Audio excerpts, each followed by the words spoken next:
La tête plongée dans leur smartphone, elles sont de plus en plus nombreuses, ces jeunes filles qui ne passent plus la moindre journée sans se connecter à TikTok. Le réseau social chinois a conquis en moins de 4 ans le cœur des jeunes avec 1,7 milliard d'utilisateurs dans le monde, dont la majorité est la frange 15-25 ans. Je peux rester sur TikTok jusqu'à minuit. C'est un moyen de distraction pour moi. Un moyen de distraction qui finit très souvent par devenir une addiction.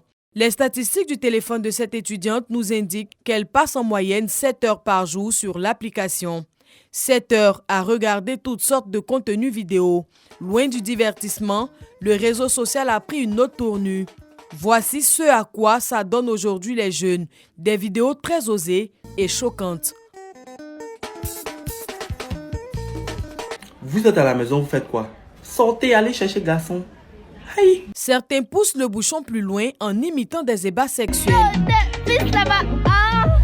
L'effet TikTok ne connaît pas de limite. Même les temples du savoir ne sont pas épargnés. Produire du contenu érotique ou exhiber ses atouts physiques sont parfois le prix à payer pour engranger le maximum de likes et d'abonnés sur TikTok, à en croire les adeptes de l'application. Tu dois créer du contenu que les gens aiment.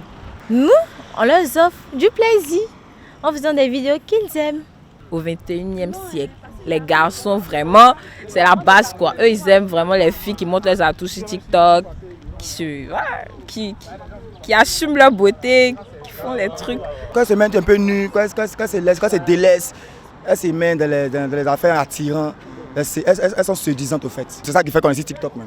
Voilà, on aime ça beaucoup. Cette dépravation des mœurs favorisée par TikTok avance à une vitesse grand V et inquiète plus d'un. Quand je vois certaines femmes se montrer leur corps sur ces réseaux sociaux-là, ça me fait un peu honte. Parce que ce qu'on fait là, ça reste dans les archives. Plus tard, nos enfants vont regarder. Et demain, quelle image on va donner à nos enfants? C'était une application intéressante, mais ça devient un peu comme de la prostitution. En tout cas, c'est en train de dépraver toutes nos mœurs. L'Internet, c'est vrai que c'est la technologie, mais nous, on est Africains. On est Africains, on veut devenir blanc.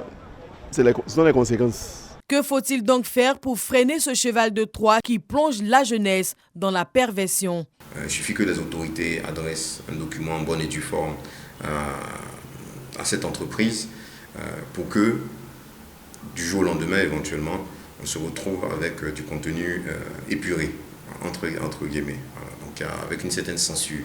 Nous, en tant que régulateurs, c'est de pouvoir sensibiliser les utilisateurs de ces médias sociaux-là à la bonne utilisation de ces outils-là, dans le cadre professionnel, de l'éducation et tout. On travaille avec la ACA. Donc au niveau de la ACA, il y a des lois qui existent. Voilà, il y a des lois qui existent et je pense qu'il y a de nouvelles dispositions qui seront prises pour essayer de recadrer tout ça. Plusieurs gouvernements ont déjà adopté des mesures drastiques contre TikTok. Le réseau social est totalement interdit en Inde, en Jordanie, en Afghanistan et en Iran.